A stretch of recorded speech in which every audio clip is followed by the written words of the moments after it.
ব্যবসা শুরু করার আগে প্রথমে যেই জিনিসগুলো আপনার মাথায় অবশ্যই রাখতে হবে তা হলো ব্যবসাকে দ্রুত লাভজনক করার জন্য আপনি দুটি স্থান নির্বাচন করতে পারেন। একটি হলো প্রচুর মানুষের আনাগোনা আছে এমন একটি স্থান, যেমন হসপিটাল, স্কুল এগুলো। আর আরেকটি স্থান হলো যেখানে অত্র এলাকায় কোনো মুদিখানা দোকানই নেই, সেইখানে যেখানে পণ্য কিনতে মানুষকে অনেক দূরে যেতে হয়। বিনিয়োগ ছাড়া ব্যবসা হয় না। এই ব্যবসার বিনিয়োগ একটু টেকনিক্যালি করতে হয়। আপনার বিক্রি এবং পণ্য বুঝে আপনাকে বিনিয়োগ করতে হবে। পণ্য, আপনি পণ্য ছাড়া ব্যবসা করতে পারবেন না। আর আপনি যে জায়গায় ব্যবসা দিয়েছেন সেই জায়গার মানুষের চাহিদা অনুযায়ী আপনাকে পণ্য নির্বাচন করতে হবে। ক্রেতার সাথে আপনার সুসম্পর্ক গড়ার মাধ্যমে আপনার ব্যবসার প্রচার এবং প্রসার ঘটবে।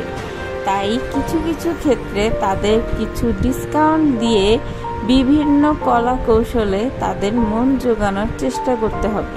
একজন ক্রেতার কাছে আপনার দোকানকে খুবই আকর্ষণীয় করে তুলতে পারে আপনার দোকানের সাজগোজ, ডিসপ্লে, প্রদর্শন, যাই বলুন। প্রতিদিনের হিসাব প্রতিদিনই করে নেওয়া, তাহলে এক সপ্তাহেই আপনি বুঝতে পারবেন আপনার লাভ লসের পরিমাণটি কতটুকু। সব ধারণা নেওয়া হয়ে গিয়েছে, কিন্তু যে সিক্রেটগুলো আছে সেইগুলো আপনাকে কেউ বলবে না, শুধু বলবে ফারজানা কবির ফ্যামিলি। তাই সাথে থাকুন।